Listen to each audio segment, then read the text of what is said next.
everyone, good morning and welcome to ambitiousbaba.com. We are back with our daily current affairs. तो चलिए जानते हैं 28 अक्टूबर के करंट अफेयर्स क्या हैं। इसके अलावा अगर आपने हमारा weekly revision current affairs class miss किया है तो ऊपर आई बटन में उसका लिंक है, वहां से आप उसे चेकआउट कर सकते हैं। 200 प्लस का पार्ट 4 पढ़ाया था हमने संडे को, और आज की क्लास का जो पीडीएफ का लिंक है वो नीचे डिस्क्रिप्शन बॉक्स में है, वहां से आप उसे डाउनलोड कर सकते हैं। चलिए बढ़ते हैं आज के क्वेश्चंस की ओर। पहला सवाल, federation of Indian fantasy sports के अध्यक्ष के रूप में इनमें से किसे नियुक्त किया गया है? 5 ऑप्शन है हमारे पास, तो चलिए the answer is B Bimal Julka. Bimal Julka को अपॉइंट किया गया है as the chairman of federation of Indian fantasy sports. चलिए जानते हैं डिटेल्स। तो जैसा कि हमने क्वेश्चन में ही पढ़ा है कि federation of Indian fantasy sports ने ये घोषणा की है कि उन्होंने चुना है बिमल जुल्का को अपने नए चेयरमैन के रूप में, और वो रिप्लेस करेंगे जॉन लॉफ हेगन को। इसके साथ साथ जुल्का अपनी अपॉइंटमेंट के बाद क्लोजली काम करेंगे सभी स्टेक होल्डर्स के साथ, ताकि जो ऑपरेटिंग स्टैंडर्ड्स है इंडियन फैंटेसी स्पोर्ट्स इंडस्ट्री के, उसे और ज़्यादा मजबूत बनाया जा सके। चलिए बढ़ते हैं दूसरे क्वेश्चन की ओर। दूसरा सवाल, लुइस आर स्कैटोरोका को इनमें से किस देश के नए राष्ट्रपति के रूप में नियुक्त किया गया है? 5 ऑप्शन है हमारे पास, तो चलिए the answer is C Bolivia. Bolivia के नए राष्ट्रपति के रूप में नियुक्त किया गया है लुइस आर स्कैटोरोका को। चलिए जानते हैं डिटेल्स।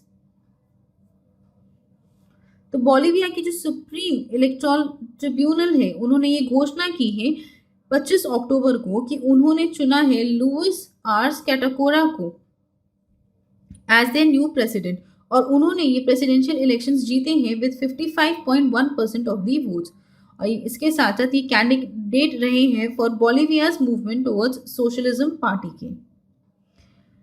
तो काफ़ी पॉलिटिकल क्राइसिस चल रही थी बोलिविया में, और उसके बाद उन्होंने कंडक्ट की है ट्रांसपेरेंट, सेफ और वेरीफाइबल इलेक्टोरल प्रोसेस के माध्यम से इलेक्शंस। और इसके साथ साथ यानी कि लुइस आर को प्रेसिडेंट चुनने के बाद उन्होंने चुना है डेविड चोकोहुआंका को एज दी वाइस प्रेसिडेंट। तो चलिए अब बोलिविया के बारे में बात कर लेते हैं। बोलिविया की कैपिटल्स है ला पाज एंड सुक्रे, और उनकी करेंसी है बोलिवियानो। चलिए बढ़ते हैं तीसरे क्वेश्चन की ओर। तीसरा सवाल, उस भारतीय मूल के उम्मीदवार का नाम बताइए जिसे सेशंस के राष्ट्रपति नियुक्त किया गया है। 5 ऑप्शन है हमारे पास, तो चलिए the answer is E Wavel Ramkalawan को चुना गया है as the president of Seychelles. चलिए जानते हैं डिटेल्स।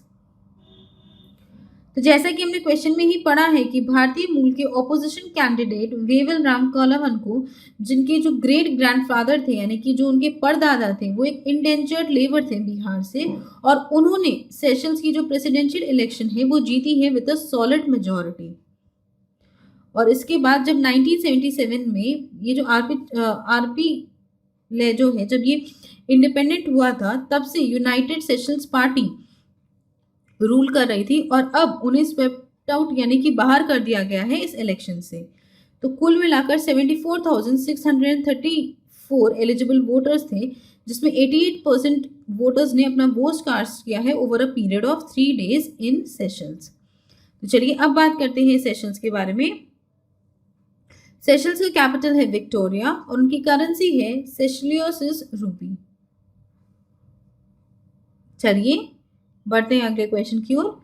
चौथा सवाल, फोर्ब्स द्वारा प्रकाशित विश्व के सर्वश्रेष्ठ नियोक्ता 2020 की सूची में इनमें से किस कंपनी ने शीर्ष स्थान प्राप्त किया है? 5 ऑप्शन है हमारे पास, तो चलिए the answer is D Samsung. Forbes के हिसाब से वर्ल्ड्स बेस्ट एम्प्लॉयर 2020 में सैमसंग ने पहला स्थान हासिल किया है। चलिए जानते हैं डिटेल्स।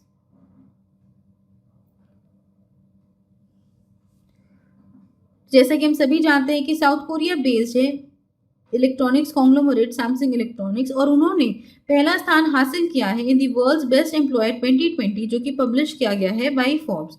और उसके अलावा बाकी लोग जो इन टॉप 5 में लिस्ट थे वो है Amazon, IBM, Microsoft and LG। आगे बढ़ने से पहले हम आपको बताएंगे, कल हमने आपको पढ़ाया था कि सैमसंग के जो चेयरमैन हैं उनका हाल ही में निधन हुआ है, जिनका नाम था ली हुन की। और उसके साथ-साथ साउथ कोरिया के वो रिचेस्ट पर्सन्स थे और फोर्ब्स के हिसाब से उनकी जो वेल्थ थी वो थी 21 बिलियन यूएस डॉलर्स।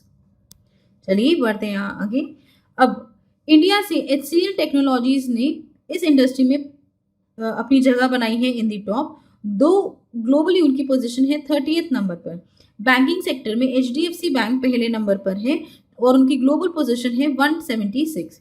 और एनटीपीसी पहले नंबर पर है among the Indian PSU in Forbes world's best employer 2020। तो आप देख सकते हैं, आप कंफ्यूज मत होइएगा क्योंकि अलग अलग रैंकिंग से बैंकिंग सेक्टर में पहले नंबर पर है एचडीएफसी बैंक और इस इंडस्ट्री में पहले नंबर पर है एचसीएल टेक्नोलॉजीज फ्रॉम इंडिया और ग्लोबली उनकी रैंक है 30 और इंडियन पीएसयूज में वर्ल्ड्स बेस्ट एम्प्लॉयर 2020 की लिस्ट में है एनटीपीसी। और इसके अलावा हाल ही में एनटीपीसी के जो चेयरमैन हैं जिनका नाम है गुरदीप सिंह, उन्हें एक्सटेंड कर दिया गया है, यानी कि उनका जो टेन्योर है अब जुलाई 2025 तक एक्सटेंड कर दिया गया है और इसके साथ साथ वो एनटीपीसी के अब लॉन्गेस्ट सर्विंग चीफ रहेंगे। चलिए बढ़ते हैं आगे 5वें क्वेश्चन की तरफ। 5वां सवाल, इनमें से किस स्टॉक एक्सचेंज ने हाल ही में एक एमओयू साइन किया है विद आईसीसीआई जिसके तहत वो एसएमई और स्टार्टअप्स को प्रमोट करेंगे ताकि वो एक्सचेंज में लिस्ट हो। 5 ऑप्शन है हमारे पास, तो चलिए the answer is C Bombay stock exchange. हाल ही में बॉम्बे स्टॉक एक्सचेंज ने एक एमओयू साइन किया है विद आईसीसीआई जिसके तहत वो एसएमईज यानी कि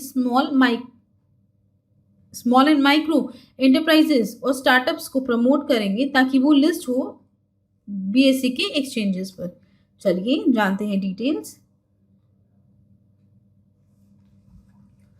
तो जैसा कि हमने क्वेश्चन में ही पढ़ा है कि स्टॉक एक्सचेंज बीएसई ने 25 अक्टूबर को ये घोषणा की है कि उन्होंने एक अग्रीमेंट साइन किया है विद आईसीसीआई जिसका फुल फॉर्म है इन्वेंटिवप्रेन्योर chamber of commerce and industries, जिसके तहत जो स्मॉल एंड मीडियम एंटरप्राइजेस हैं और स्टार्टअप्स है उन्हें वो प्रमोट करेंगे ताकि वो बीएसई यानी कि जो बॉम्बे स्टॉक एक्सचेंज है उनकी लिस्टिंग में आए।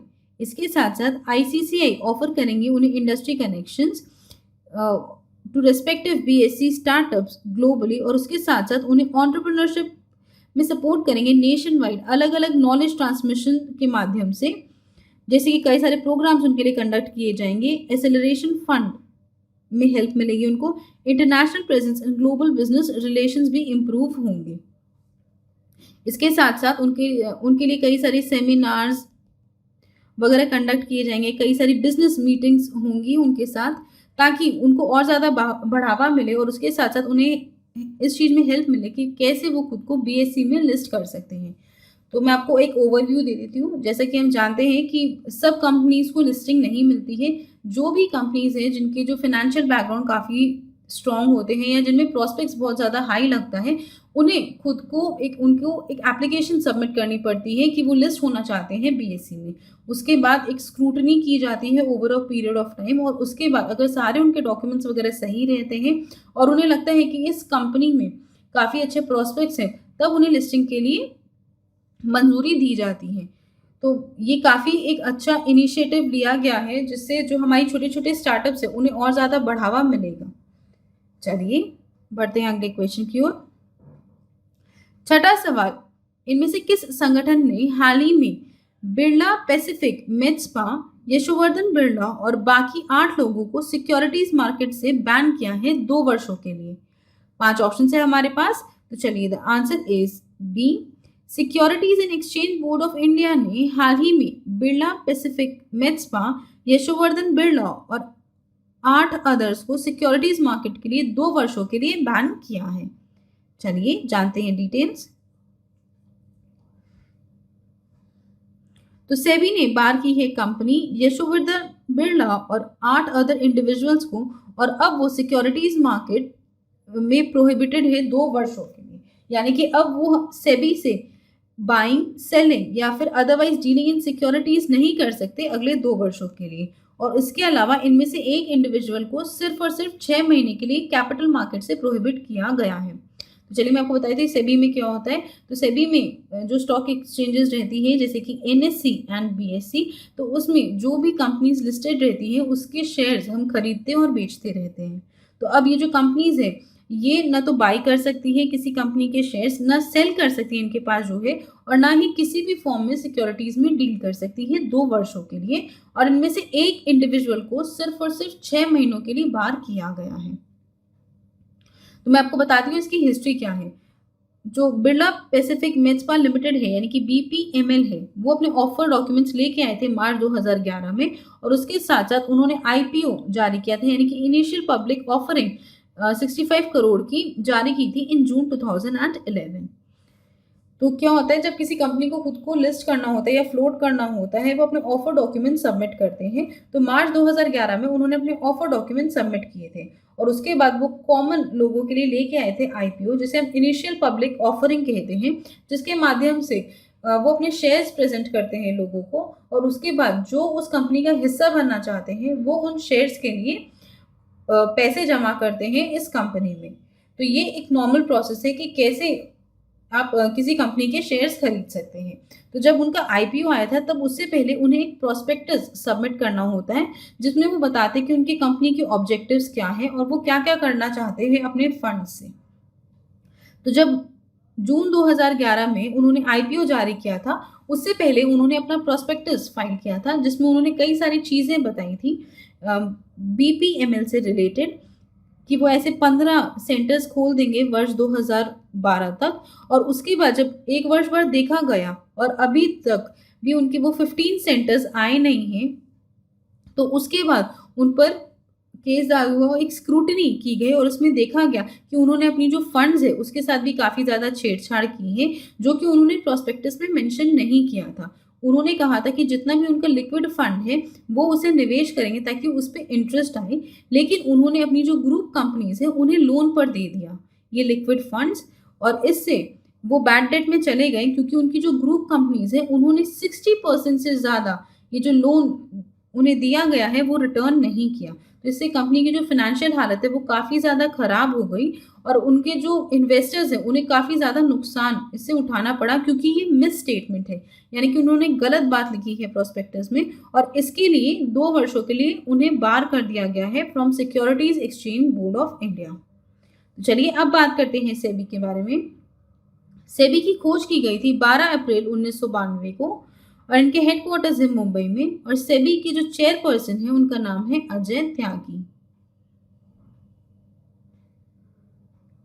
चलिए बढ़ते हैं 7वें क्वेश्चन की ओर। 7वां सवाल, फीफा की नवीनतम रैंकिंग में भारतीय पुरुष फुटबॉल टीम का रैंक क्या है?